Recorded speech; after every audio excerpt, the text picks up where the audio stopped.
Welcome to Feeling Your Passion podcast. We have Sahen Skinner here. I've been wanting to get Sahen up since day one. All of you who are familiar with 509 know that Sahen has been part of the 509 family for, probably almost a decade now.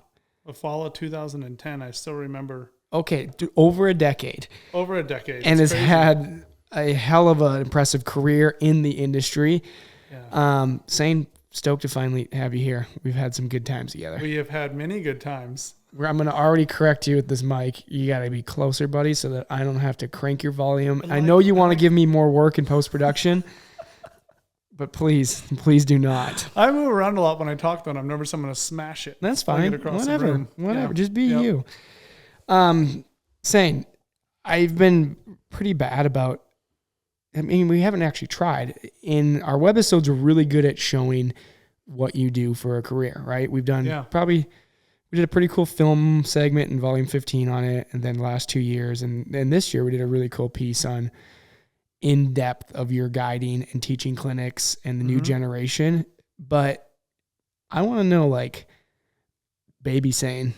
I want to go back to day. I knew this was day coming. one. I want to go back to day one. When I watched the Diz thing, I'm like, they're going to ask me how this all started. So, childhood or whatever you want. I would love to hear, Sahen, hear me out here. I know you as Wyoming, kind of off the chain Sahen, who has calmed down a bit. Yeah. But I know you from the last 7 years. Yeah. Before that, how did you become the one and only loose cannon Sahen Skinner? Yeah. I'm definitely a lot calmer than you I from used Wyoming? To be. Born and raised? Yeah, born, raised, fourth generation. Yeah.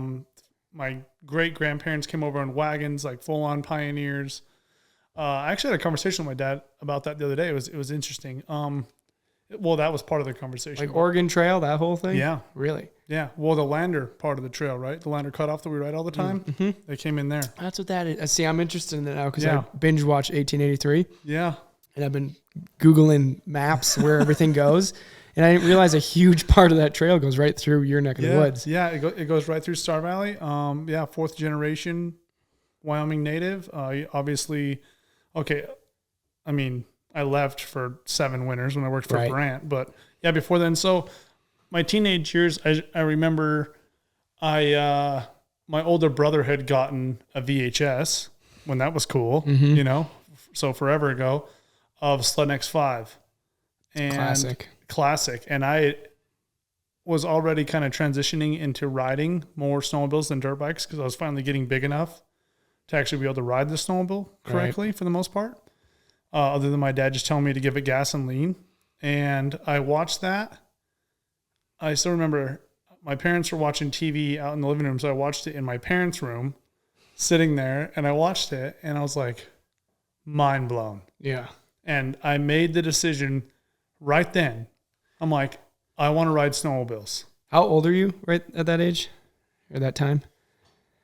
Probably 14. Okay. I'd so guess. Kind of a little bit later. You weren't, were you riding them before that? Was your dad taking you out and you're just riding on the front of one with him? Yeah. You'd been around him. Yeah. Oh yeah. So we grew up riding a ton. My dad was always really into riding, but like I said, the snowmobiles then, we didn't have a lot of money growing up, so a lot of our sleds were older, so we were always going out and we were always very outdoor driven as a family.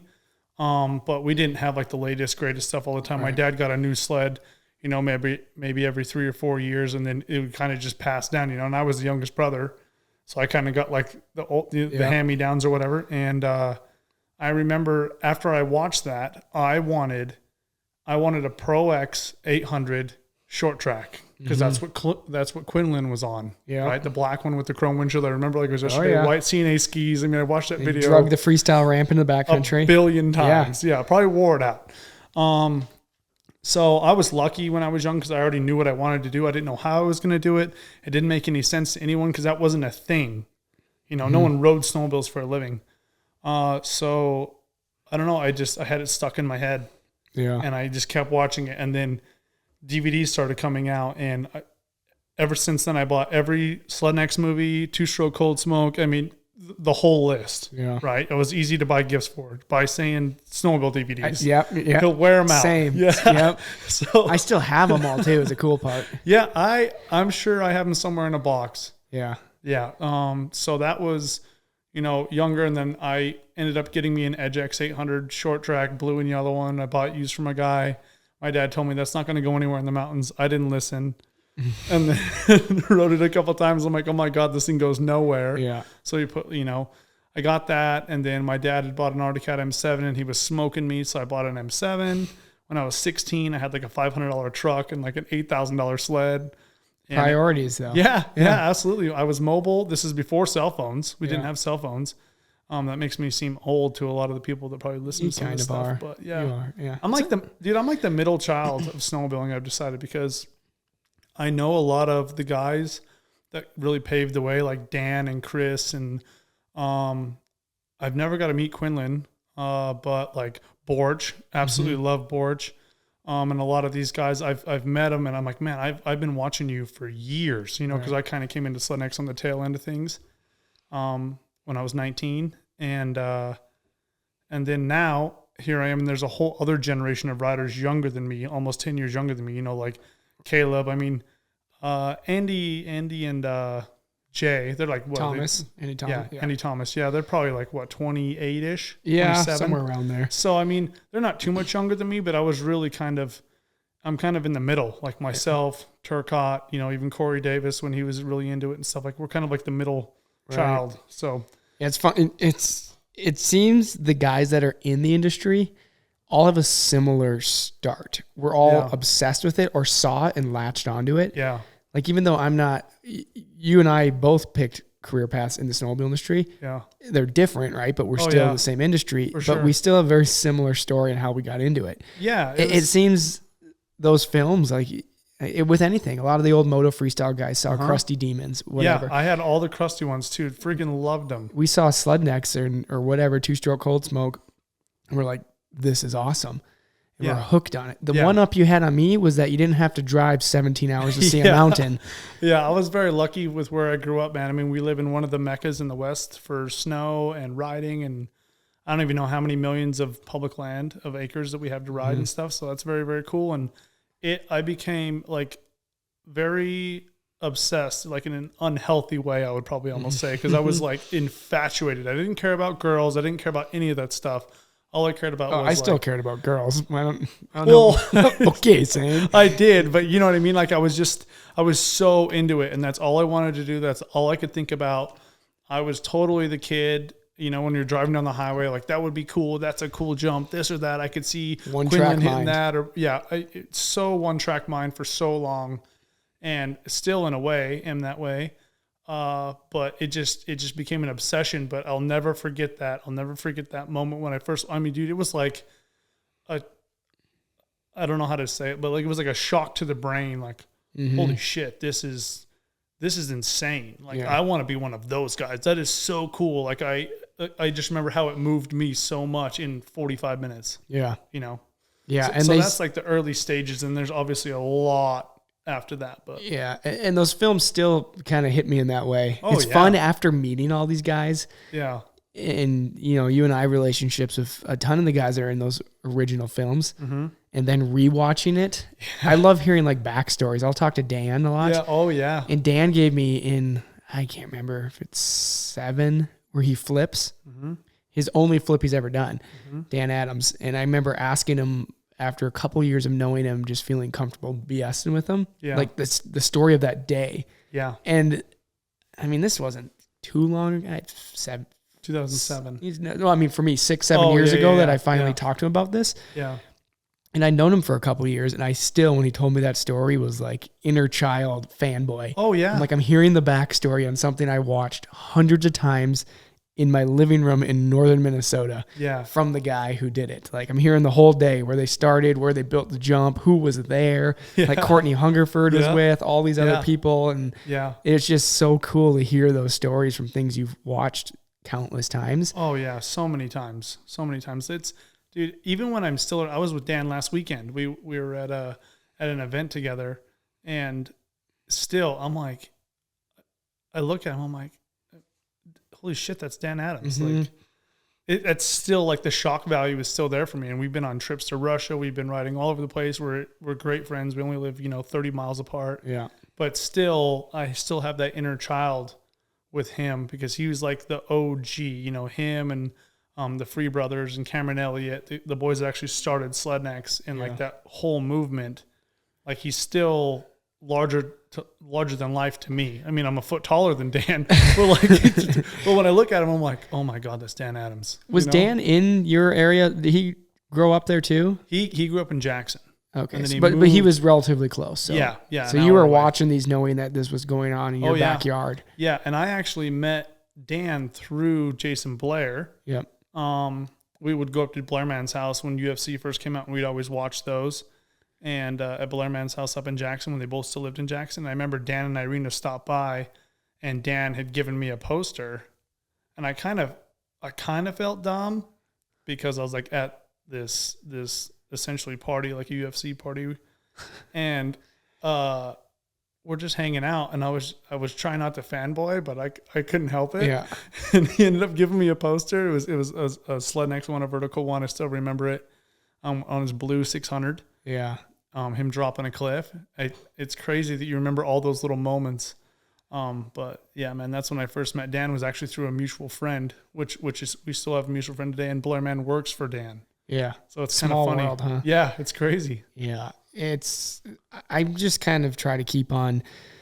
You get a lot of Instagram messages. I know you get tons. Yeah, I get a boatload of kids and the next generation that want to be involved in the industry in some capacity, whether they want to be a rider or work for a brand. Mm-hmm.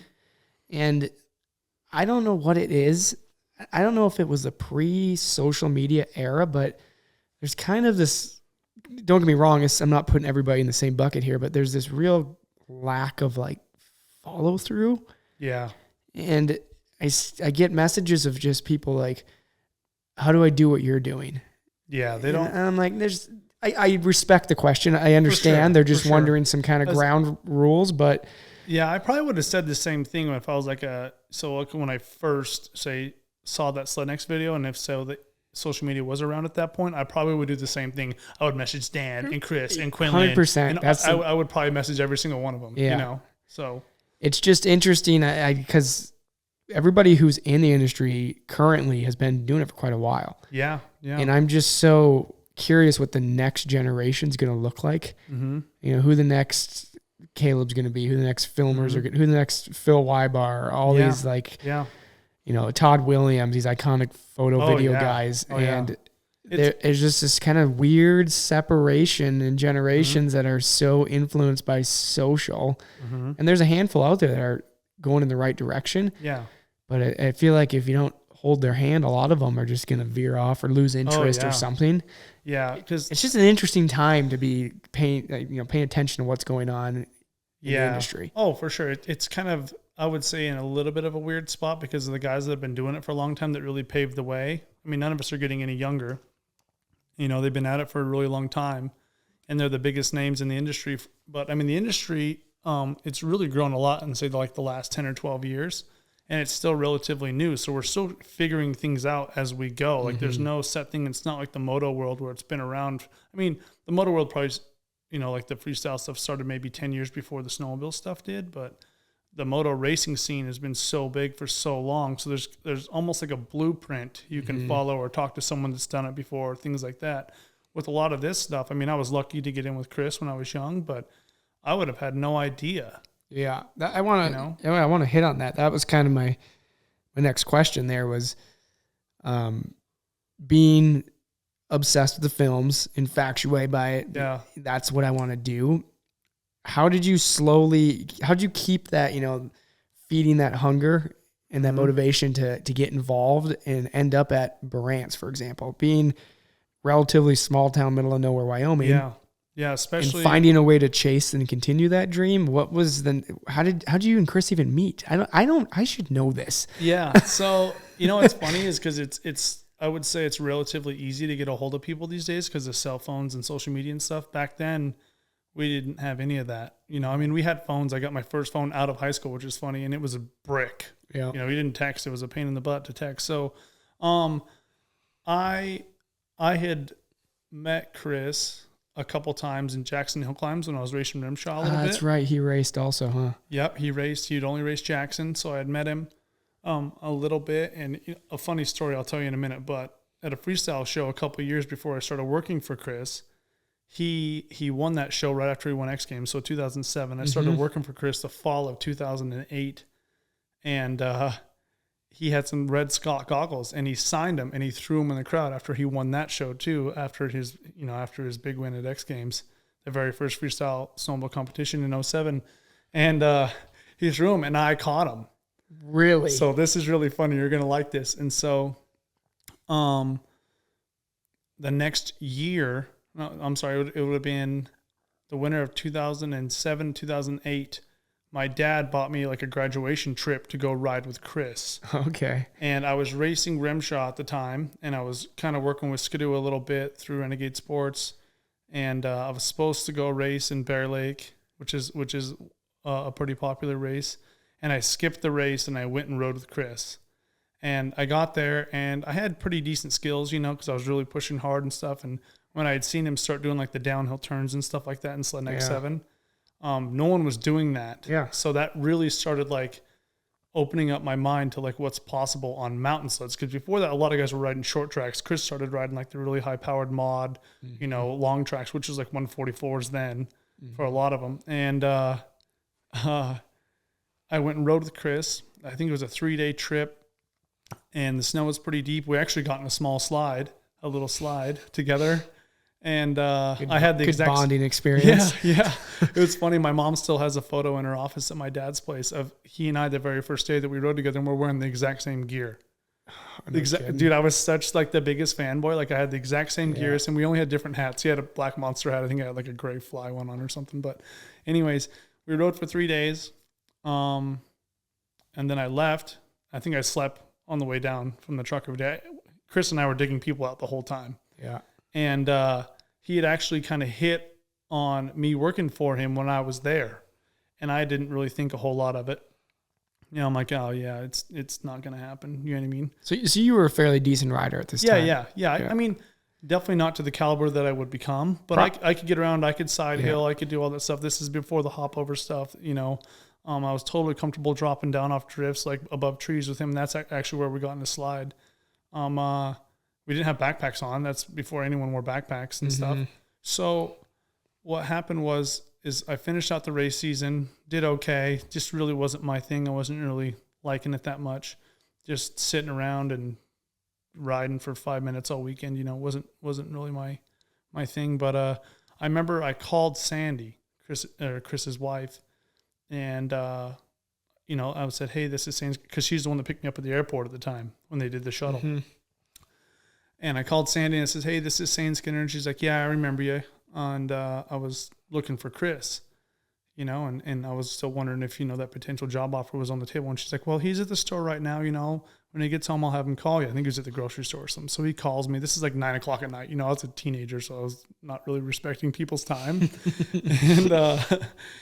And he called me and we talked for, 15, 20 minutes on the phone. And he says, I'll tell you what, we're going to be at Brett Rasmussen's house on this day. I think it was like in August. And we're going to work over some sleds. Kat's sending some new sleds, but we're going to use some other sleds from that M7 demo tour that they did. Yeah. So we're going to work over some sleds. How about you show up and let's just kind of hang out and see where things go.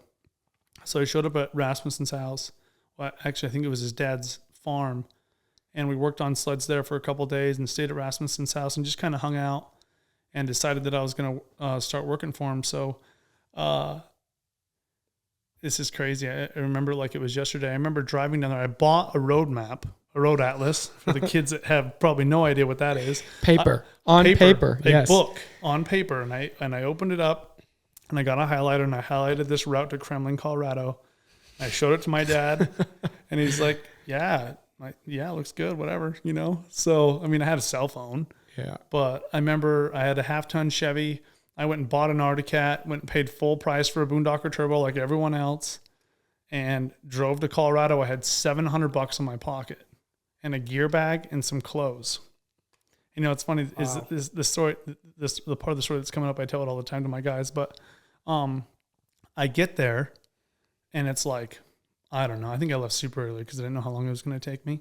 Because it's not like you had something to estimate your time or whatever. Yeah. So I left super early. I ended up getting there like early afternoon, like 1:30, 2 o'clock. I want to say this was right after Halloween, so early November.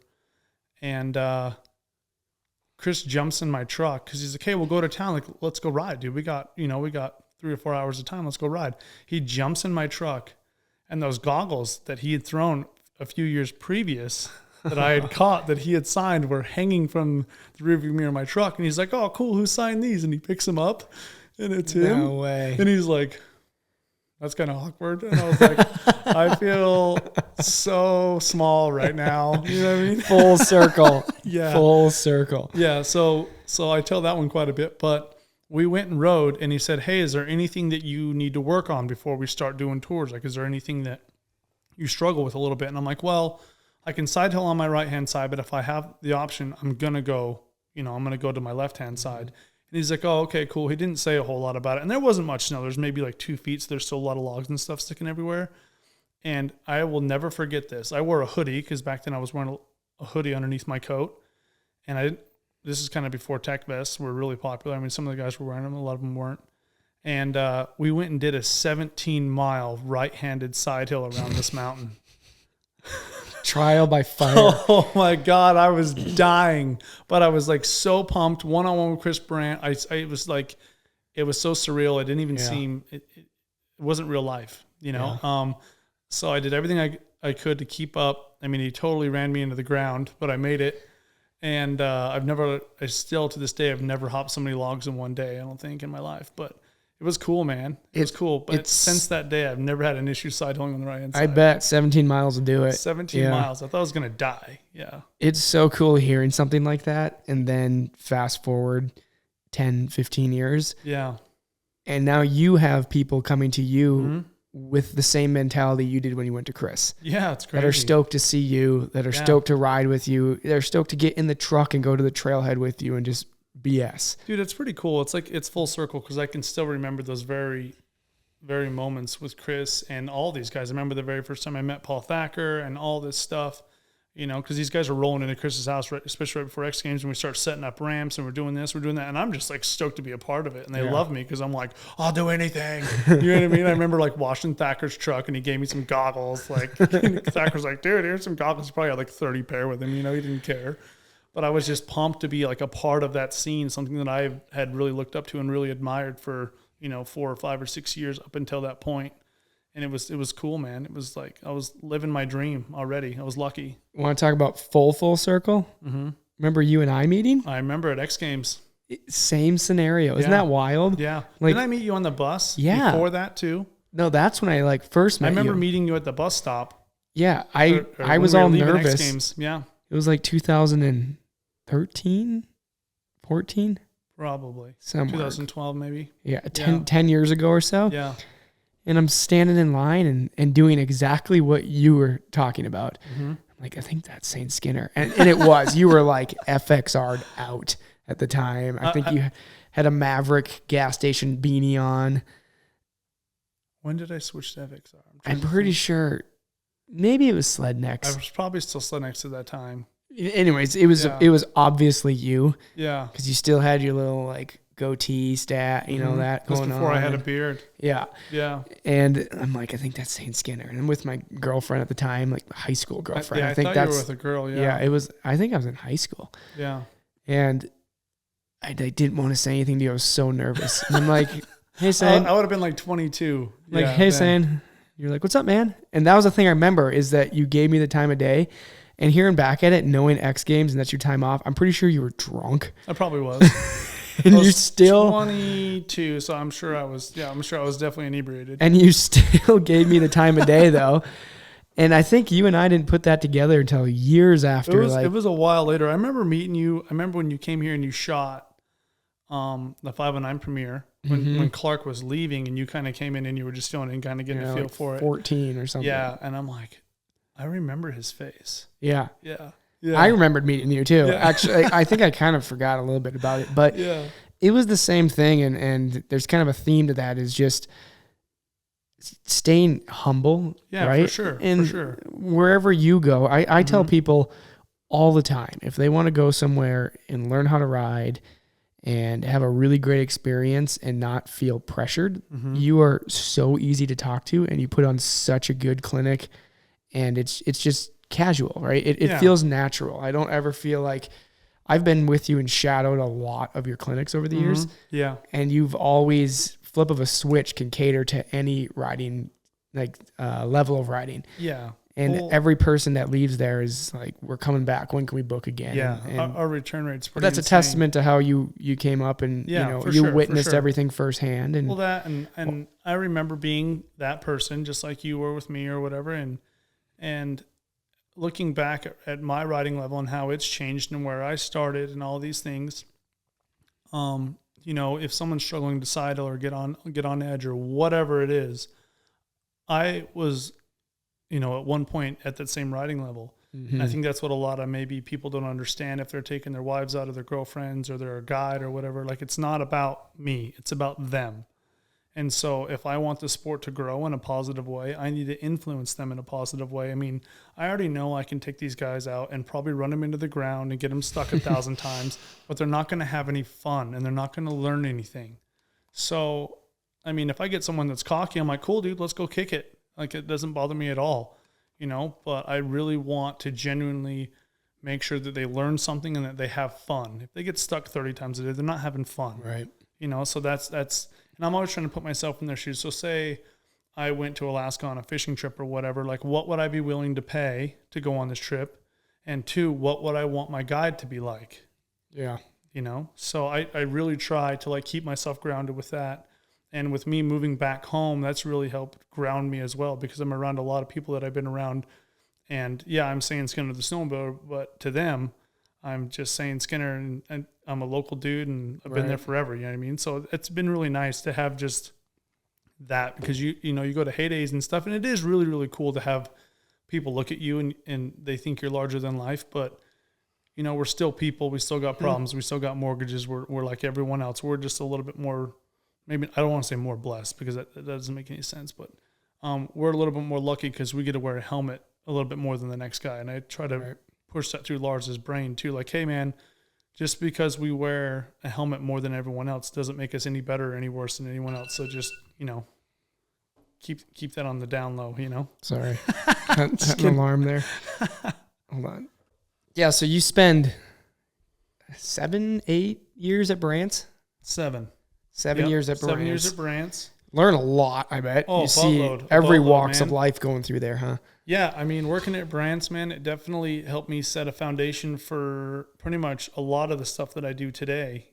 Chris definitely took me under his wing. I was living in his house. We're working in the same shop. I mean, we were together, a lot of days, probably like 18, 20 hours a day. This is before he had kids. He and Sandy brought me under their roof and totally took care of me. I was just a kid, man. I was 19, didn't know much about much, and just knew I loved to ride snowmobiles. And Chris taught me about engines and turbos and all sorts of stuff. I had a little bit of a mechanical background with my dad. We were always working on stuff and changing things, but this was like a whole other level. Yeah. And brought me into like the newer world, and like that's when fuel injection was really starting to come out. I think fuel injection came out like in 2005, but now we could actually tune it and start changing things and start learning about that, because we're tuning all of our own turbos and started building sleds for people.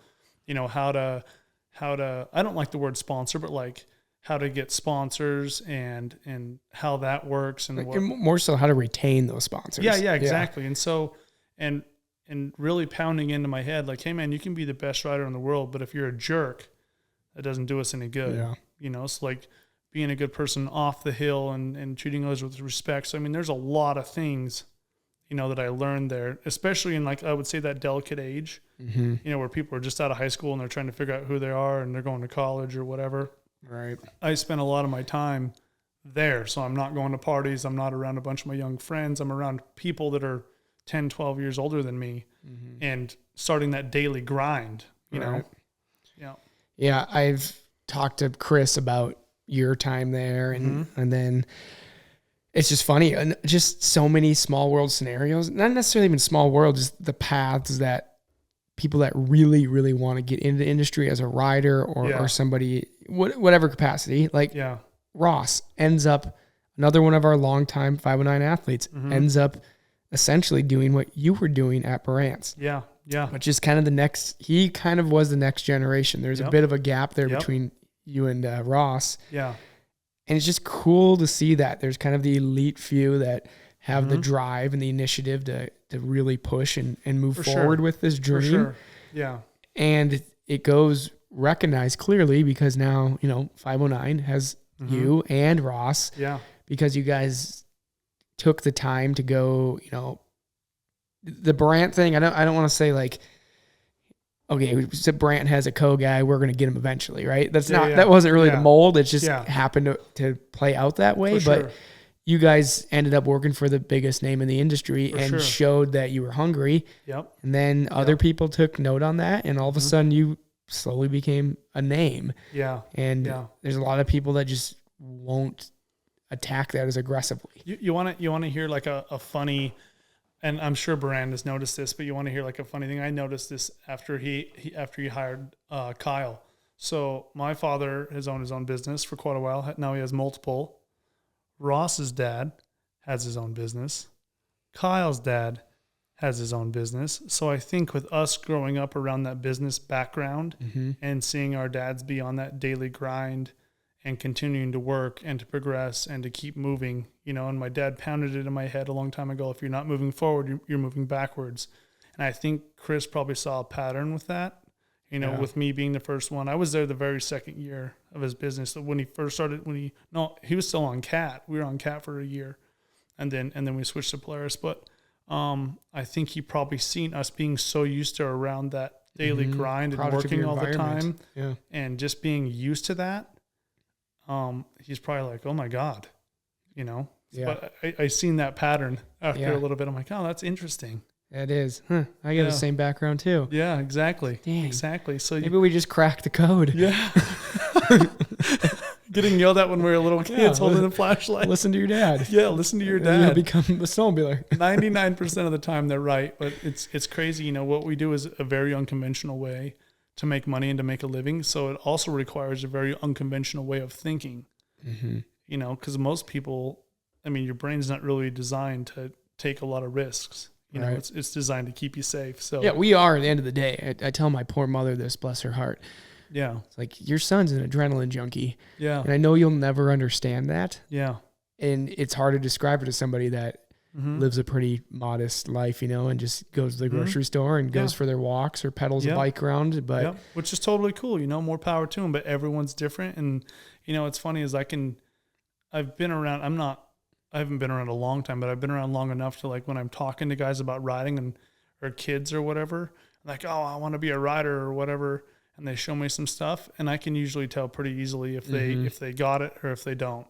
Agreed. Because it's especially in the sled next days, people are around these guys and like, these guys are insane. And I'm over here thinking it, and I'm like, you think someone that jumps snowmobiles over 100 feet on a daily basis or more than that, is got all of it together there? Like, a lot of them come screws loose. Yeah, they come from broken families or this or that or all sorts of stuff, and it's just a way for them to feel something and feel alive and go out and push it, and becomes a whole other family for them. And it's just they like that satisfaction after their adrenaline. It's like the most powerful thing in the world. It's so cool. Yeah, my parents were just out visiting, and I talked to my mom a bit about that, and I was trying to think of scenarios of.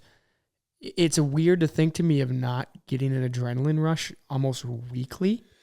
Yeah. And living that life where you've never truly, granted, everybody has at some point, whether it's they almost got T-boned by a car, right? Adrenaline peaks. What's funny is that's the first thing that came into my head was a car crash. Yeah, anything like that, or you think you forgot to pay a bill and your heart rate, oh God. That's still adrenaline. But the form that we chase, I can't imagine just, carrying on without that once a week. If I don't ride something, like if I don't ride my bike in the summer for more than like 48 hours, I start going nuts. Yeah, you got to. And then I'm like, this is a form of addiction. The term adrenaline junkies is for sure. derives from, heroin junkie. Yeah, pretty much, man. It's crazy. You put the helmet on and you pull that rope, and it just seems like the possibilities are endless. And it's, you hear everyone talks about the freedom of riding, but it's so cool because the mountain is what you make it, and you can push it as hard as you want to. And obviously sometimes the universe pushes back, but it's just still, even all these years, and I don't even know how many tens of thousands of miles I've ridden, and I go out and it's still just as much fun, and you still get those rushes, and it's just like, I don't know. It's amazing. The more I'm around it, the longer I've been doing this, the route, people do use that phrase, freedom. So much. Which I agree with, but I think that freedom is also peaking adrenaline. It really boils down to that adrenaline rush. Mm-hmm. The freedom aspect is that, that overwhelming sensation of, I can go wherever I want. Let's see if I can get there, which is adrenaline then taking over. You kind of have that adventure side to it. Like I said, you can push it as far as you want. And I've never seen a track on that hill. I'm going up that freaking hill. Just stuff like that. It's so cool, man, especially with all the COVID stuff that is, I could say, happened now, because a lot of it's kind of over, it seems like. But when we would have riders come out and see us, it became about a lot more than just snowmobiling at that point. Like, we would have guys come out, and I could see it in their face a little bit. They've been told what they can and can't do for so long, and stay in your house and this and that. And we'd go out and go riding. I'm like, dude, do whatever you want. Go wherever you want. They were just like, oh my God. Like, they felt alive again. It was so cool to see that expression in their face. It was rad. Speaking of that, I'll never forget when whenever shit hit the fan, March 2020 or something, when COVID. Yeah, it was March. I was down with you. We were down. We were down filming the Ben thing. Yeah, no, that too. But no, saying you and I are both guilty of it. We're super bad in the winter months of paying attention to the news. Oh yeah, I'm a full on hobbit. I mean, we get up at 6 on the mountain by whatever. Yeah. You go to dinner and you go to bed. Repeat. Yeah, that's it. And I remember the first time I heard about COVID, and not even knowing how to pronounce it, I was like, Carovid, like, just and the rest of the world already knew what was going on. It had already been on the news probably weeks on end at that point. And you and I and Trent, we went out for a film day, and we came back to the trucks, and we got into town and went to go to dinner, and we're like, what the hell's going on here? Yeah, and everything shut down while that day we were on the mountain. Yeah, and the funny thing was we already guilt tripped Ben into coming, and they were already on their way, and we're like, oh yeah, everything here's normal, dude. What are you talking about? Ben was freaking out. We're like, dude, it's fine. And then they get here and everything's shut down. We're like, what? And I just remember pulling into town and like wanting to go eat this Mexican restaurant, everything being closed, and I think you finally going, maybe we should look at the news. And we looked. Apparently there's something going on. But then, this is funny. This is a little off topic. Afton, Wyoming is where you're from. Yeah. Small town. Tiny town. And my travels are crazy in the winter months. I'm all over the place, all over little western towns in the mountains filming.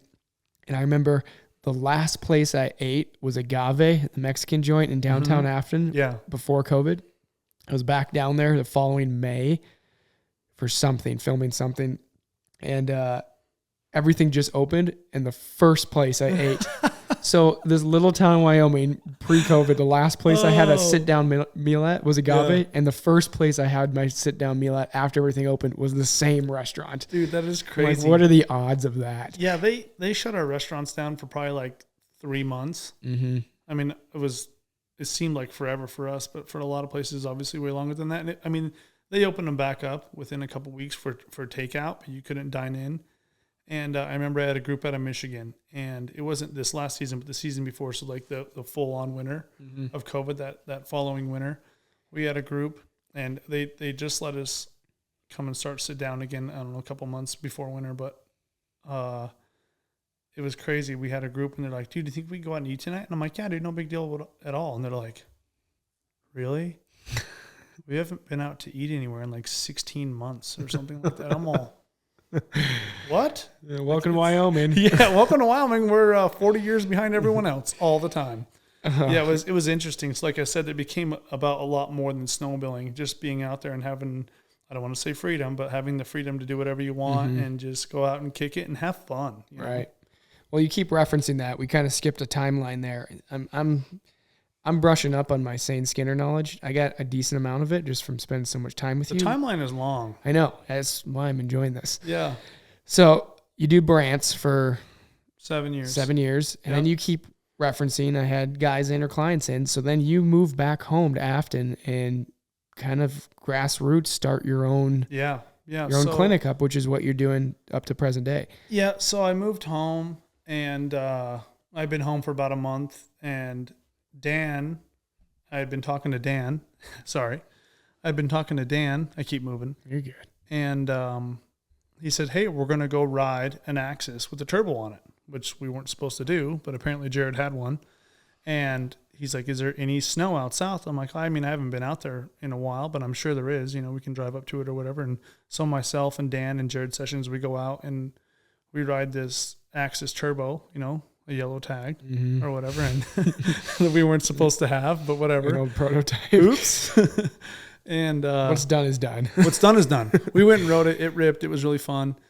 But in the meantime, while I was up there, this is about a month after I got home from Chris's, I was up there and just cruising around, and I had been up there riding a little bit since I'd been at Chris's, you know, come home and ride with my dad a little bit here and there and some preseason stuff. But I was up there and I'm like, oh my God, you know, Rob would love this hill, or this is the perfect hill for people to learn how to side hill on. And I started like really paying attention to the terrain, and I'm like, man, this is like a mecca for guiding. There's so much good moderate terrain here. You know, we still have a lot of steep stuff too you can drop into, but just for guiding, just for getting around, you can be in all sorts of different terrain within 10 minutes. And it really just started getting my gears turning. And, you know, Chris's was great, and I had a really good time there, and, you know, and I learned a lot. But it was, you know, I was really kind of feeling something new and fresh. And so I thought about it for a while, and I ended up calling Chris and said, hey man, you know, thank you so much for everything that you've done for me, and I really, really appreciate it, blah, blah, blah, blah, blah. And I just had the guiding thing kind of in the back of my head. I didn't really know if I was going to be able to make it possible. You know, but it was just kind of there. I didn't really want to go back to Colorado. Things were changing fast there and stuff, and I was just kind of ready for a change. But anyways, after that day of riding, I started gathering a bunch of information about guiding and permits and stuff like that. And here's a lesson for everyone that's trying to do something. But I got a meeting with the Forest Service right there in Afton, that branch, the Grays River District, and I went in and I had a big old book, like a kind of like a rough together business plan and how I would run it and this and that and stuff. And I went in there and they told me no. And I was like, what? You thought you had it all figured out I thought it was not going to be that big a deal, blah, blah, blah, blah, blah. So they told me no. And the reason was there was already a bunch of user days in the Grays River Ranger District and they weren't being used. So that there wasn't a need for any more. And I was like, oh my God, I just quit my job and, you know, but at the same time, I learned a lot because there wasn't any guiding at all in the Cameron Ranger District, which is mainly where I wanted my permit to be. So I learned something very valuable, right? And so I just had to re-switch up my plan a little bit. And then I contacted the Cameron Ranger District and started talking to them a little bit. And what do you need, blah, blah, blah. And they started sending me just like, oh my God, oodles and oodles of paperwork and all this stuff and business plan. It has to be refined. And I had like a business plan a little bit. It's kind of roughing together, but man, it was crazy. It took me 17 months to get a guiding permit, a temporary guiding permit. Yeah. Wow. 17 months. Yeah. I remember while you were going through it. And I remember when you got the full, what you currently have going on finalized. Yeah, I have a 10-year permit now. Yeah. That was a task in its own too. Yeah. Yeah. And nobody hears about that. The behind the scenes, it wasn't just... Yeah. It's public land. Yeah. Until you're making money off of it. Yeah, until you're making money. So, you know, but yeah, 17 months it took me to get a permit between, oh my God, I think my business proposal or my business plan was like 28 pages or something like that. It was insane. It was insane. So what do you do after that? That's kind of a kick in the nuts at first. And then, because you're not just working on getting the area to ride. You got to plan ahead with sleds, a shop space, the startup parts, is insane. oil, all of that, fuel. Yeah. So just like anyone else, man, and I actually have these 3 signs hanging in my office now. I bought them years ago, but I finally just hung them up. And one says vision, one says mindset, and the other one says hustle, and it has the definition of each one. The irony, it took you years to put the hustle sign up. Oh, man. Well, I've had all 3 of them. I probably had them for 2.5, 3 years. But, so we all start with these ideas of this would be cool, or I want to start this business or whatever. So when I realized how much work it's going to be for me to really start this thing off, that's when my mindset started to change, out of the kind of the Slednex mindset. I don't give a shit. I want to ride snowmobiles. I don't care. I just want to be, I want to be a punk kid and ride snowmobiles and not have to give a shit about anything, So that had to change very quickly. And I had to start switching that mindset up. And, I was 25 when I left Chris's, so almost 26.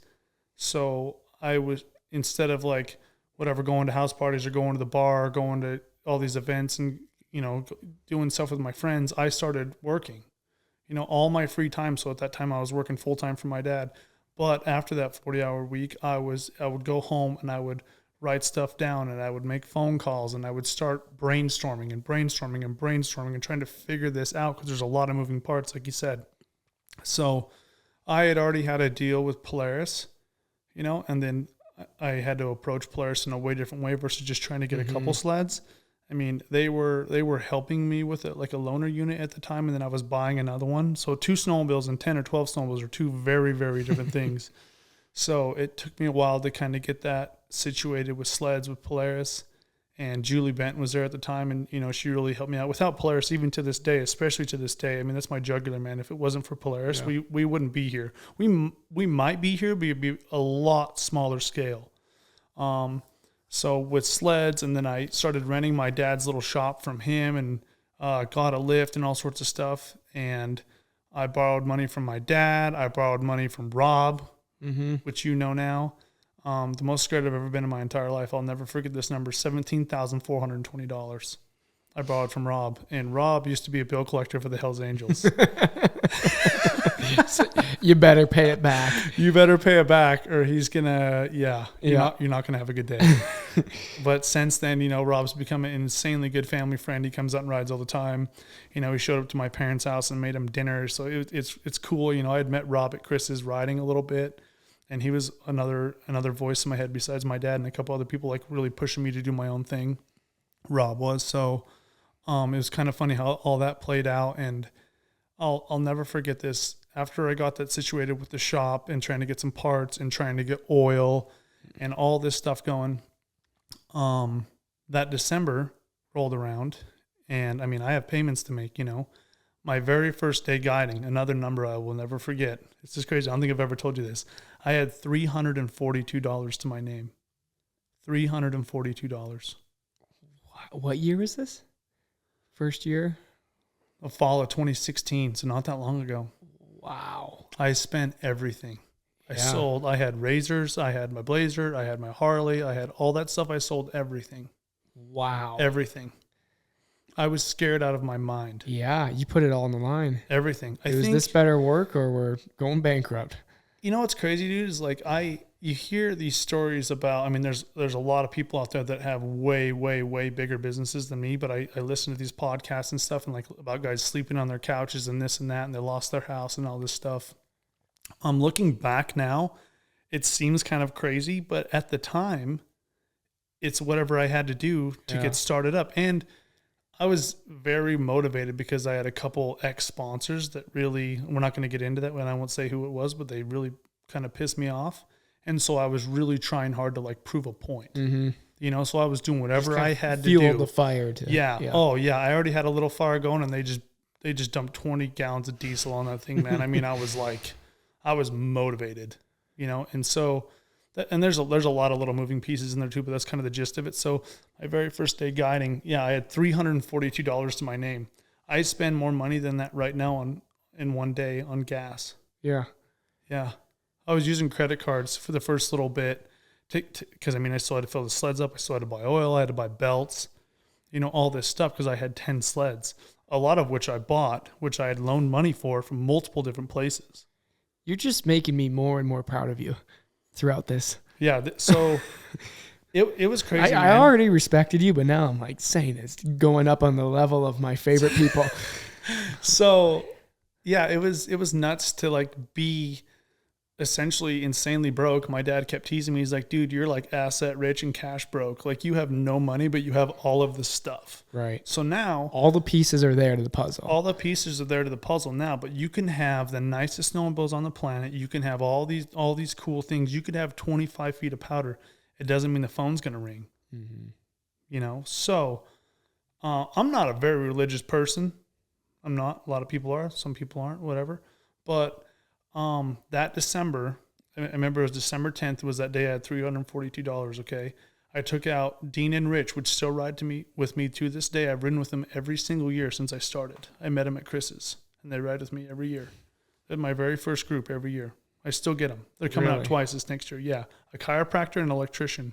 Okay. Yeah. So I had them, got a little bit of money, you know, and something happened, man. I don't know if the big man upstairs was looking out for me or something. That first winter was insane.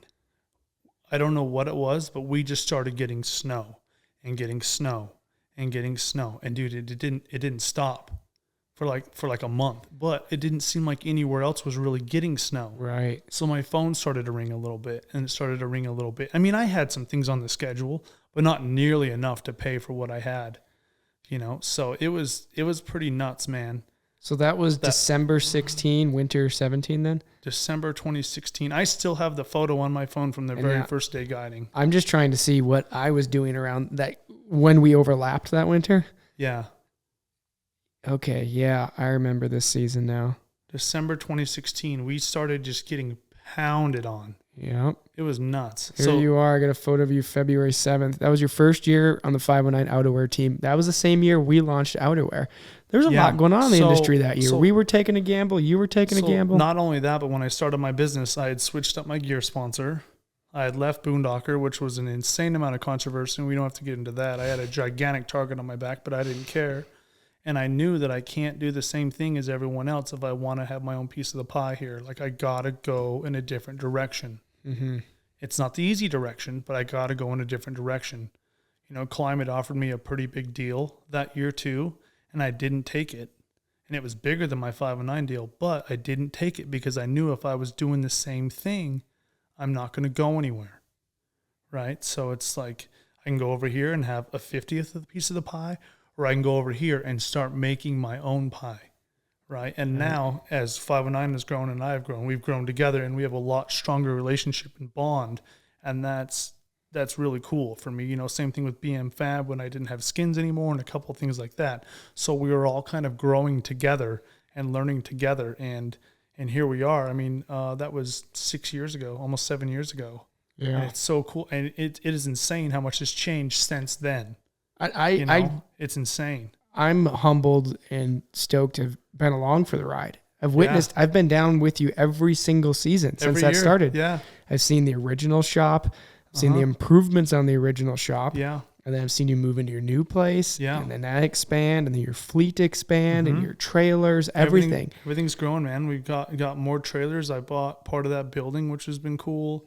We're slowly retrofitting the building because everything's so much money, and it's not where I want it to be yet. But like I said, I still walk into the shop some days and I'm like, I almost have to pinch myself, man. It's crazy. I mean, that's been a really big part of my life for so long, but I almost walk in there with like a customer's eyes sometimes. I walk in and I'm like, you have to. There's 27 snowmobiles in here or whatever. I'm like, good Lord. You have to. I mean, it's nuts. We all do it here at 509 even. You got to pull yourself away from being in the industry. Yeah. And try to put yourself in the mindset of the consumer, the fan, crazy, whatever. Man.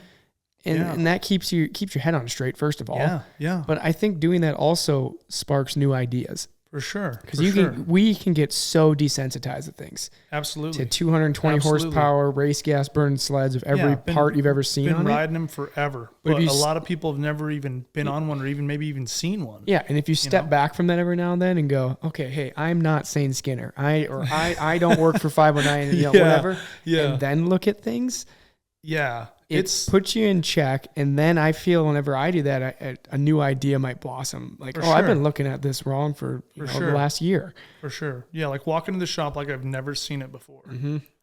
And it's crazy, man. It was an idea, like I said, at the very, very beginning. Even when I was 14, 15 years old, I just knew I wanted to ride snowmobiles. I never thought in my wildest dreams I would be at this point. Right. And so now at the same time, I got to reevaluate what I want in life, what direction I want to go in, things like that, and really start to recreate that dream or vision or whatever you want to call it, and start to keep moving forward and keep pushing. And it's crazy, man. If you work hard and you dedicate yourself and you make those necessary sacrifices, then you can have whatever you want. It's nuts. I always enjoy, I've been coming there for so long now, your repeat customers. Yeah. We get a boatload. How many times do you think I've been down to your place? 30-ish? Or how many days? We've spent more than that. I bet we've spent 50 plus days together over the last 6 years. Dude, 2 years ago, like the season right before COVID, you were down there, it seemed like every 3 weeks. Yeah. And then I met a lot of your clients. Yeah. And then they come back, and it's neat for not only you've built a relationship with these people, then now I've built a relationship with them. Oh yeah. And I totally get why they keep coming back. Cause it's, when you tell me who's going to be down there when I'm down there, I'm like, oh yes. You actually have a good idea. Yeah. I'm like stoked. I'm like, I haven't seen them in a year. Yeah. And that's just awesome to hear that those people have enjoyed themselves year after year. Yeah. That it becomes part of a routine. Like some people will plan a trip out west to go ride with their buddies. Yeah. You have people that plan, like, no matter what, we're going to ride with Sahen. Oh, yeah. Like, we want to support his business. We want to support what he does. And A, we're going to learn. B, we're going to have fun. And C, we already know what we're signing up for. Like, they know the program. Yeah, that's what's super cool is, they've known me even from the Burandt days or now doing my own thing. They have a good idea of what to expect. I have a good idea of what to expect, too. Like, there's lots of different personalities and lifestyles, and some people like to be pushed really hard and some people don't. And so there's all these different types of riders out there, and that's a big reason why we've only done private groups, is people do have such a positive experience because they're just with their buddies and their homies. And if Trent's beat down then Trent's beat down or whatever. It's not like you have 2 guys from Iceland and 3 guys from Canada and 1 guy from Boston. They're all different riding levels, different personalities, different lifestyles, all that kind of stuff. You're trying to blend all that on the hill. And that's really, really tough to do. So that's why we do privates, and that's why I think our return rate's like high 70s in the percentile. I mean, it's nuts. I should have taken a private class when I first met you. You got a violent private class there for about a whole season. McKinney, we're going up this hill. I don't care how you get there, but we got to get there. Dude, you did really good, man. And there was a time there that you probably didn't. Yeah. Dude, I will never, this is branded into my brain. I will never forget your yellow Skidoo that you had. I'll never forget it. 4,000 miles on it, coming straight from the Midwest. But I don't think I've ever told you this because I give you so much shit. Mm-hmm. But you didn't care. Dude, you loved snowmobiling so much. And you were so pumped to be there that you didn't care. You got there, you got the job done, and we had so much fun doing it. And it was fun for us too. You were really with me and Jay and McClure a lot. I mean, was that the season you lived at McClure's house, or was that the next season? Winter 14, 15. You were around all of us a boatload, and just like someone did with us, we really helped progress your riding, and you were really interested in riding, and you really pushed hard. And not only that, but you're doing it with 30 pounds on your back. Yeah. Riding with the camera and all that kind of stuff, which is a whole other challenge in its own. If it makes you feel better, not only thank you for teaching me so many things in riding, but I also clean my clutches now because of you. Yeah. My maintenance program was subpar at best for a while. Well, when I was really young, my maintenance program was pretty bad, and I kept breaking stuff and ruining stuff. And I'm like, what the heck is going on? Then we started cleaning things, and things started lasting a little bit longer, and I didn't have any money. Yeah. So it's not like I could really afford to break stuff, and stuff. So, and like we just talked about, when you start treating it like your job and the snowmobile is a tool, it's not a snowmobile anymore. We need these tools to operate at an optimum level every day. Mm-hmm. And we need them to be clean. People are renting these. We are now a direct reflection and, things like that of Polaris, and we want them to look clean and nice. Emily and I had to talk about this yesterday about when we return our units, how stoked that, and how clean ours are and how pumped she is Oh, she must not look at mine then. She said she's never worried about my stuff, and I don't know who she was comparing me to. I've sent some back to Polaris that are, they run. That's about it, though. I mean, I've definitely had a couple that were a little beat up, but I would email them beforehand and be like, hey, VIN number such and such, or VIN number X. This track's a little messed up, or this is broken, and I was trying to get the part and it didn't show up, or I would have fixed it. And so I usually let them know beforehand, because usually they don't even see them. They go into a storage facility and they sit there for X amount of time, and a dealer or someone buys them, and then they leave. A lot of times they don't even know. Like when the Flame one showed up this year, and Nels had no idea. Kyle. He's like, what the hell is that? Yeah, Sahen had this sled show up this year. This loaner from Polaris. Oh my God. Axis wrapped in flames. I'll have to put the photo up of it. Yeah. It's wrapped in flames with a monster logo on the side. Yeah. And we nicknamed it Kyle. The funny thing is like in like 2010, that would have been like the shit. The coolest thing. It would have been the coolest thing ever. Now we look at it, we're all, oh my God, it's just cringe. I sent a photo to Turcotte and said, hey, your sled arrived. Remember when we sent that photo with Nels, and he's like, what the hell is that? Like that's a sled you sent us. He's like, oh my God, I'm so sorry. You can do whatever you need. Use it for parts or he's tear like, it where'd apart. that come from? Do anything, peel the wrap off. I'm like, dude, it runs great. Like I'm not complaining. Like we needed snowmobiles. You sent us snowmobiles. It runs awesome. We're gonna ride the crap out of it. Yeah. It ended up starting to be like, if someone wrecked one of my sleds, that would be like the punishment. You have to ride Kyle now. Do you still have it? Yeah, it's still in there. Try to hold on to it. Emily, are you sure you want this one back? Yeah. Well, you remember when I mean, 5 years ago now, I would have some. My thing was I was only having one sled a season, which is total first world problems. I can't stress that enough. But when you do what we do, you spend 80, 90 days on snow. Yeah. Having more than one sled is necessary. Yeah, it really is. There's so much wear and tear traveling and everything. Yeah. And for the first couple seasons with 509, I only got one sled. Yeah. Now I get two, and man, I drove those things into the ground. Yeah, and I would get two, man. You put a boatload of miles on them and you ride the freaking crap out of them. It's just part of it. Well, I'd get to the best part of this. What I'm getting at is I would get to your place. It'd be the best when I'd come. I usually would come down to Sahen's in like March, because he'd be kind of on the tail end of guiding and he'd have time to film. Yep. And by March, my sleds are also on the tail end of life. They were pretty haggard, for sure. And so for like 2 years straight, that's all Sahen knew. I'd show up and plop this sled out with 1,400 miles on it, zip ties everywhere, everything's squeaking, the clutches are black. Yeah. And I think what did it for me is 3 years ago, this is not that long ago, is the most embarrassing part to admit that. Like three, I'll just say 4, just make it sound. Oh man. I'll say 4 to make it sound longer ago. You had cleaned my clutches, and I had a turbo, and I was dropping RPMs like crazy. Yeah. And I'm like, I think I need a new belt. The belt's slipping like crazy. And then you open the panel and you're like, McKinney, you don't need a new belt. You need to put this thing in like a bath. Yeah, seriously. And you clean my clutches, and I watched the water come out like so black. Yeah. Pitch black. It couldn't be a nastier color, honestly. It was like every and the different sled had shade like of brown 1,600 miles on it, and all of a sudden it was like new again. Yeah. And after that, I was like, Sahen, what type of cleaner do you use? I'm doing this every 200 miles, and I do now. Oh yeah, it's crazy how good it works, man. You know, we started that little YouTube channel, which we have a lot of videos that'll drop soon, but we did a clutch cleaning video, and people were like infatuated. Yeah.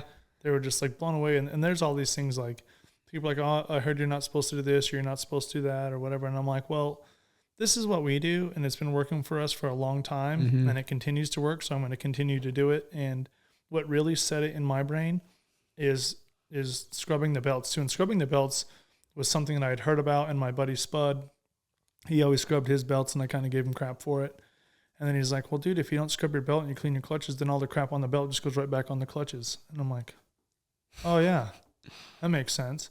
So we started scrubbing our belts, and once we really started cleaning our clutches like crazy and scrubbing our belts, we blew 33 belts one season. The very next season, we blew 3.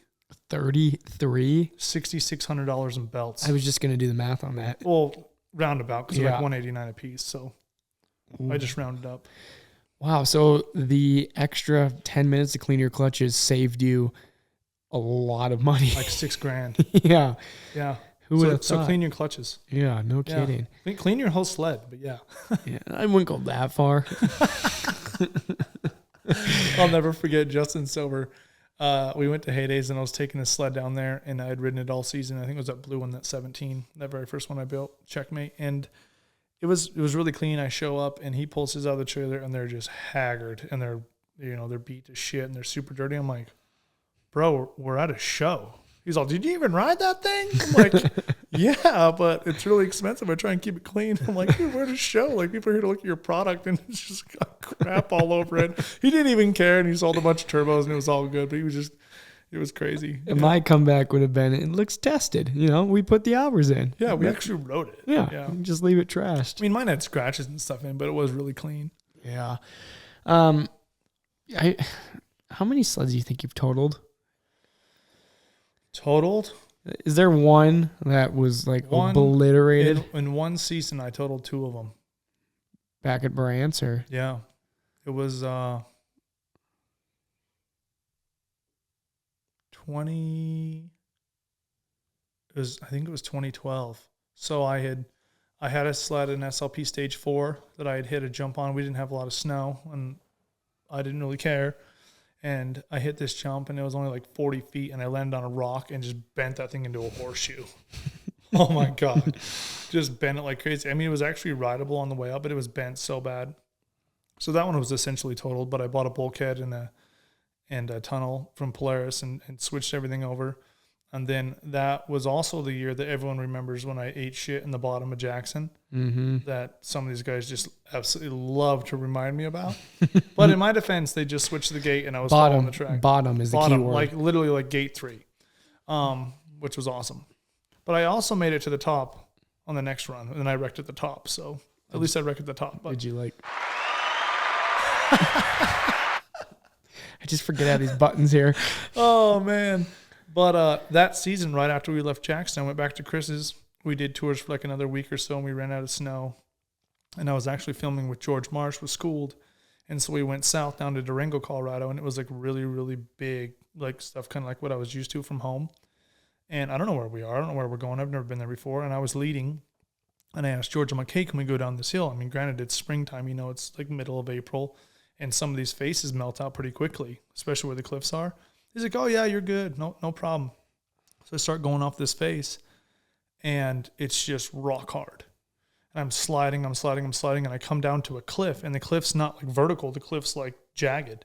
So I can't like drop it. I can't just hit it. And the rocks are sticking out of the snow a little bit. Oh, so no. I'm trying to shut it down. And I jump off right at the last second, and the sled hits, and it flips down the rocks. Where do you go? I was right on the edge of the rocks. I think I made it like 5 feet in the rocks. But, I mean, I'd already totaled the red sled that season and rebuilt it. And then there goes my blue one flipping down the hill. Still had the screws in the track from Jackson, everything. Everything. Flipping down the hill. Didn't have my tether on. I mean, this is before I wore a tether religiously. Yeah. And went down, got to the bottom, throttle stuck wide open. Things just bent every which way. Motor stuck. I mean, it's wide open. Yeah. Finally blows the engine up. I mean, it was just like... So, yeah, I totaled 2 snowmobiles in the same season.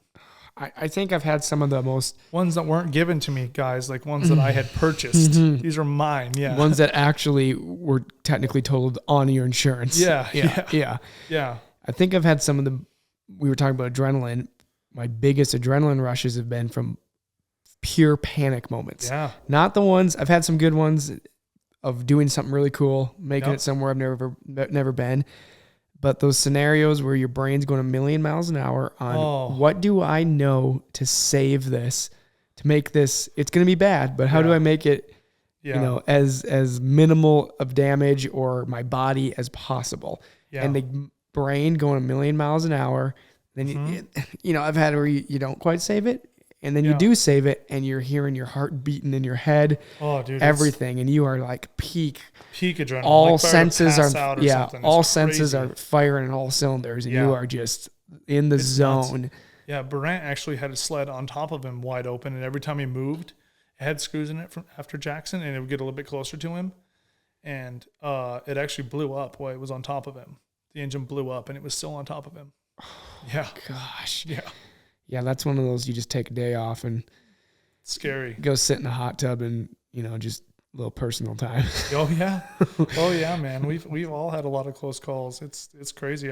Lars pulled the sled off of me Valentine's Day, not this year, but the year before that. I remember that. And if Lars wouldn't have been there, I'd be dead for sure. Yeah. I don't like talking about those. Always ride with a buddy. And a tether. Yeah, and a tether. I even had my tether on that one. It was just a really weird scenario, but yeah. With totaling sleds, the most nervous time of riding snowmobiles, I think, and I think for you probably the same, is snowmobiles that don't exist yet. Yeah. When we get those really cool opportunity to ride prototypes. Yeah. And I will never forget the first year I filmed with you. I wasn't on that trip though, when you guys had an Axis with Stephen Clark. Oh yeah. And there's that's 509 segment, volume 10, where you're just beating the crap out of it. Yeah, just rallying. At the time, I didn't really understand the whole proto thing and know the program. Looking back at that video now, when you are side hilling and you just come to a complete stop at a stump. Yeah. Now I understand probably the fear going through you. Oh my God, man. I'll even one up that a little bit. The very first year we were on Polaris, we were on Dragons, and Marty Sampson brought out the pros. So we had been with Polaris for less than 6 months, and we were already on the pros. We were already writing next year's stuff. And we end up going up Buff Pass in Colorado, and we're riding these pros. And they're like, guys, we cannot wreck these. They're hand-built. Parts do not exist, and I'm 20 years old. And I'm riding, and I hit a rock and bend an arm because it's super early season. Oh my God, I've never been so afraid in my entire life. Because I just met this guy. We just got on with Polaris, and I just wrecked like a $200,000 snowmobile. Yeah, that's the thing I was going to say. Yeah, those sleds are super expensive. Those are like $500,000 snowmobiles. Yeah, they're probably which are going to be production $15,000 sleds, but they're one of two, one of three. Yeah. Like they used them to make molds for there's what you're going to see as a consumer. Yeah, at the time there was 3 on the planet, and I just wrecked one. Yeah, and there's no spare parts. No. It's better nowadays. Yeah. Especially now, like when you and I rode the Matrix in February of 21. Yeah. Like a month or so before they were launched. Yep. They're still nerve-wracking, but that shared the same front end as an Axis. So we went into it going, all right, if we can get A-arms for this. Yeah. But panels, hoods, tunnels, all that stuff. Yeah.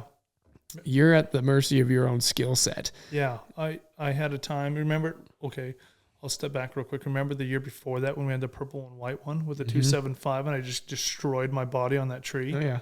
Trying to save it. Yeah. I saved the sled. I think I maybe fractured a few ribs, but I did save the snowmobile. That one. Yeah. And I played it off like nothing happened. I'm like, yeah, I'm fine. Oh, God. I just remember you going, I almost lost my job, but everything's good. Yeah. Sleds threading needles between pine trees.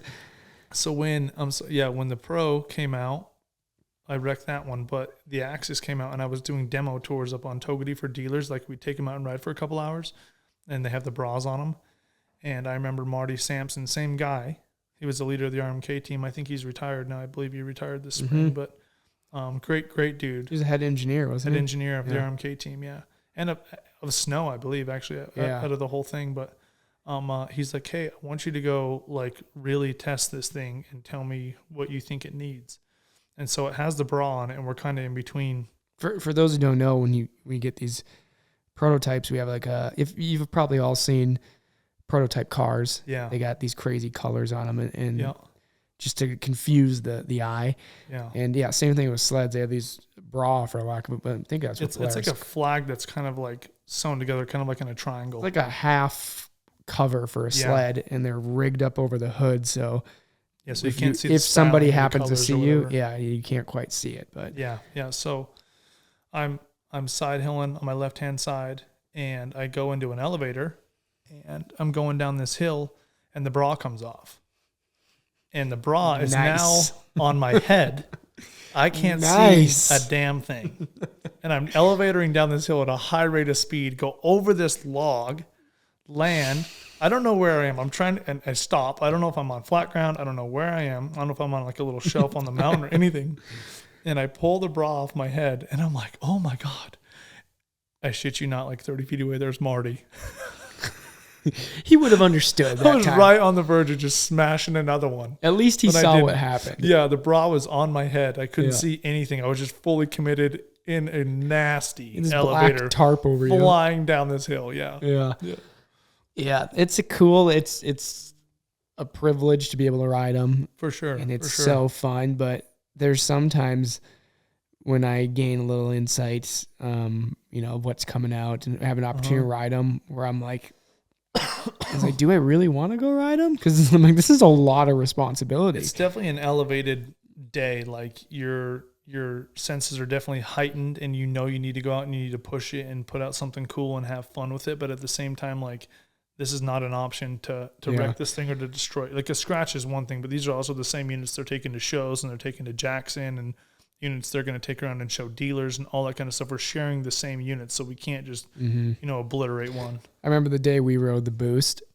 We had tape over the Boost sticker. Yeah. We had the bra cover on it. Yep.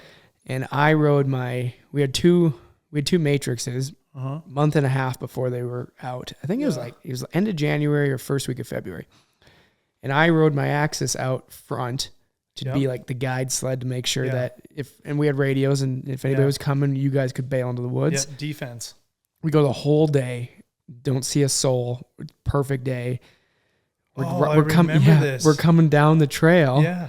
We're coming down the trail, and I'm leading, and I hear sleds coming, and I radio you guys. I'm like, and we're on a single track little goat path. It's not like a groomed trail. Yeah. And I'm like, in a little canyon. Yeah. I'm like, Sahen, Lars, I hear sleds coming. Get in the woods. Get them in the woods. Yeah.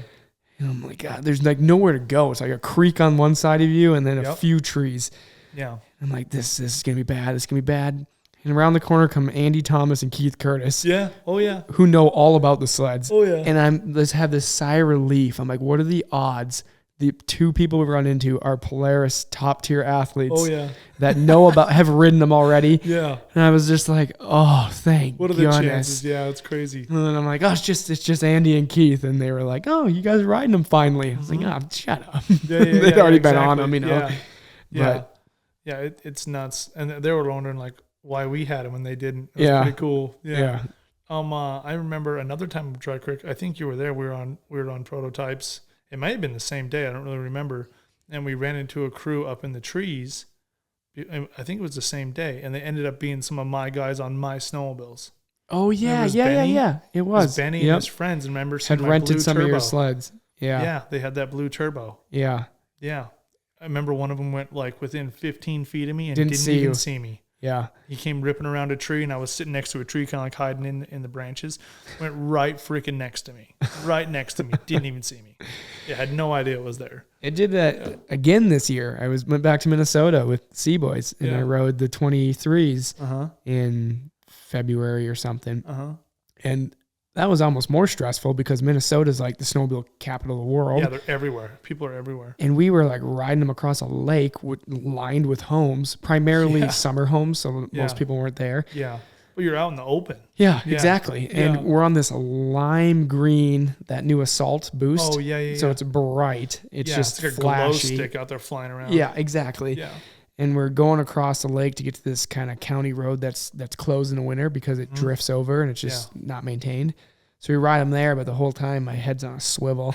Like, you're definitely elevated. Yeah. You're just thinking about all the things that can go wrong. Yeah, and then we got back to the shop and like somebody opened the garage door and we pulled them straight in and shut the door and made it out unscathed again. But it's crazy how like mentally exhausted I am after those days. Just like trying to keep it a secret and do our job the correct way and still pay attention to what the sled's doing and what I like and what I think we should change and blah, blah, blah, blah, blah. You know, you finally get to that spot where you close the door on them and they're safe and you're like, oh. Yeah. Yeah.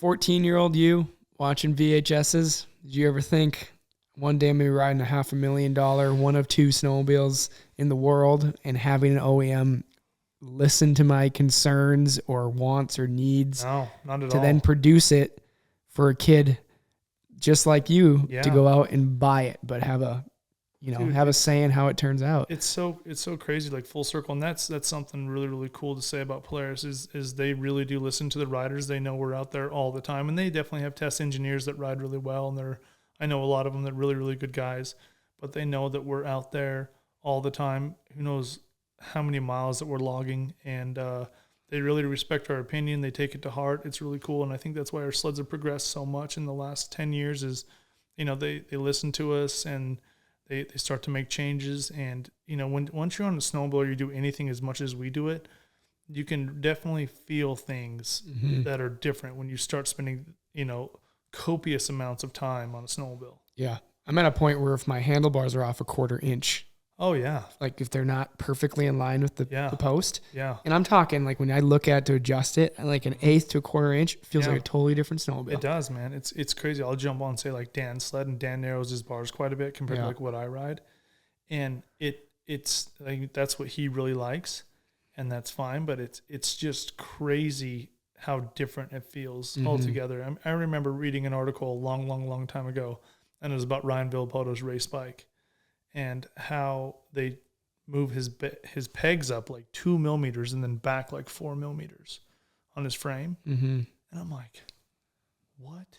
How does that even make that big of a difference? But now, after being in this industry and riding all these different types of snowmobiles and all the little tinkering that you can do, it's a big difference. It's pretty cool.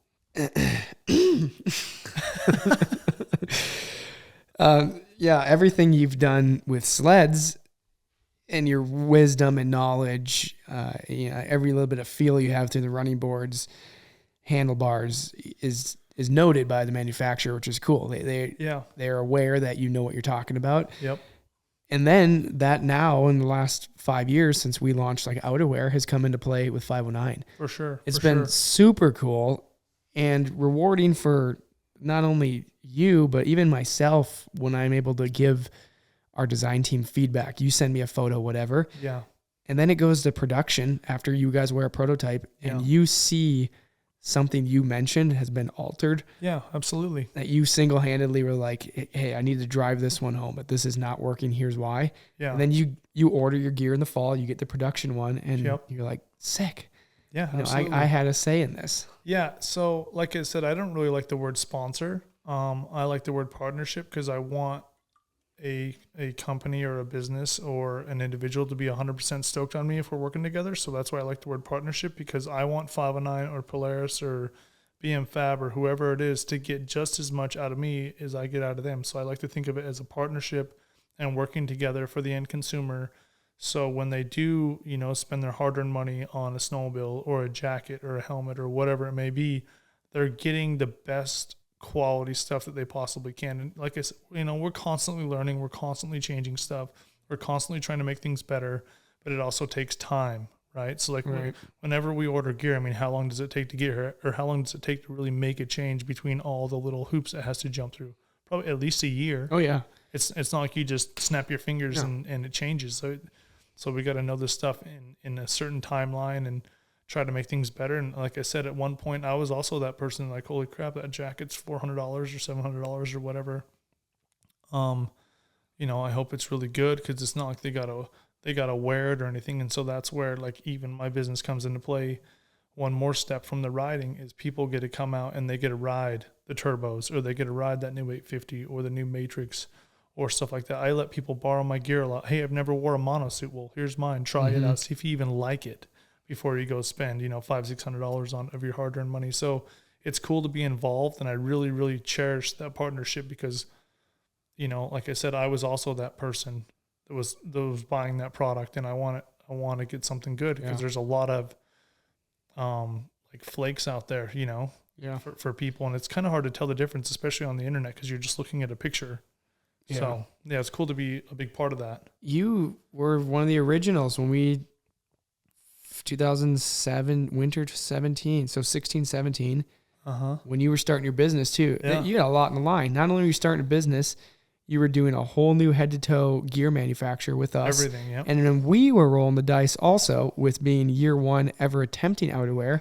Yeah. I remember when we very first started, we had like 3 colorways. We had 3 colorways in the same cut. Yep. And the original Evolve. And now you look at the book now and you're like, oh my God. Yeah.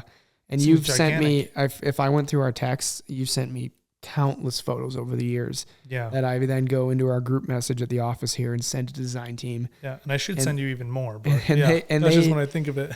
They take note of all of it. And now, I mean, that line is huge. Oh, it's gigantic. Man. Now it went from you being super up on every single thing to now you got to call me because you just can't keep up. There's so much growth. Just like the gloves that were just hanging there. And I'm like, are these new? You're like, nah, dude, they came out last year or whatever. I'm like, I haven't even seen these because we have so many different types of gloves now.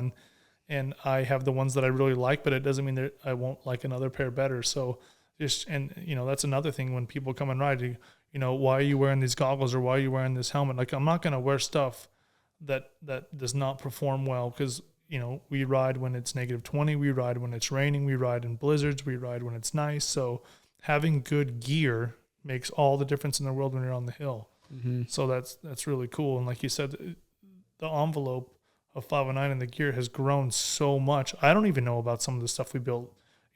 Scott and I are just having a talk about boots and having an ideas, and he's telling me his ideas, and I was telling him like, okay, well, I think if we go that route, we might have this issue or that issue or whatever. Like, I like the strength part of it, but we got to look at the other side of it too. Mm-hmm. So it's cool to have that little bit of influence in the product.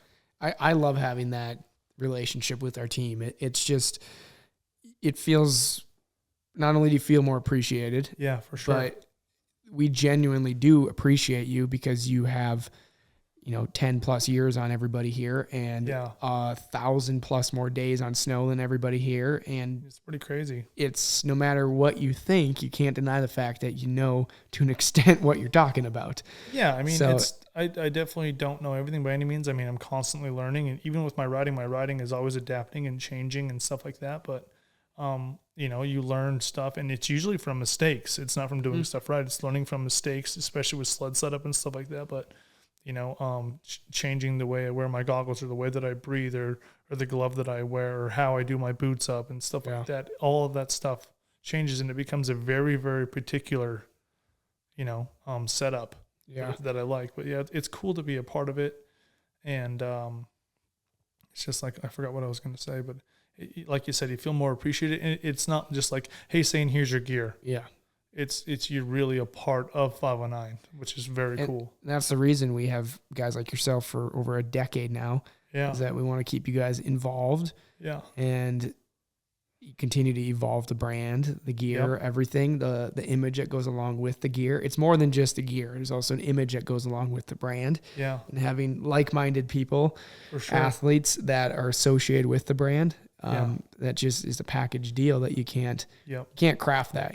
These people, you can craft it to an extent, but from day one, like you said, same thing, full circle. The guys that show you a photo or video of them riding and if they have it or not. Yeah. Same thing with how somebody interacts with a sponsor right off the bat. Sure. Oh yeah. You if they have it or not. Paragraph. And everybody's going to learn and evolve a bit, but right off the bat, that this guy means business, is got his head on straight. Well, not only that, but he did his homework. Yeah. Before. Yep. Like, so say I'm riding a gear sponsor and I've never even worn the gear or whatever. I mean, that one gets me going. That's kind of strike one, or stuff like that. Or, I mean, I've lost a massive sponsor over punctuation, which is crazy.